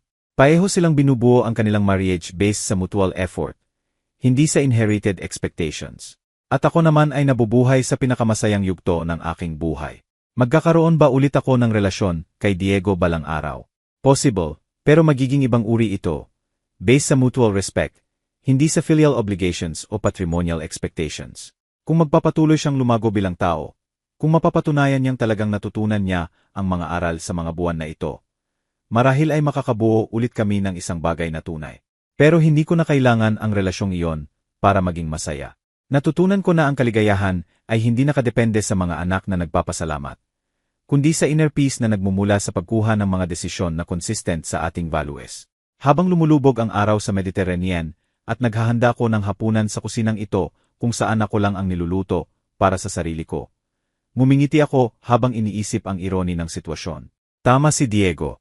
Ang kanyang tatay ay wala ngang ibinigay kahit isang bulaklak para sa kanyang kasal. Pero ngayon, ang kanyang tatay ay nagbibigay ng bulaklak sa sarili araw-araw. At iyon ay mas nakakapagpasaya kaysa sa inasahan ko noon. Nagsimula ang buhay sa edad na 65, at ito ay maganda. Kung nagustuhan mo ang kwentong ito, ay like ang video, mag-subscribe sa channel, at ibahagi ang iyong saloobin sa comments. Para sa susunod na kwento, i-click ang box sa kaliwa. Salamat sa panonood.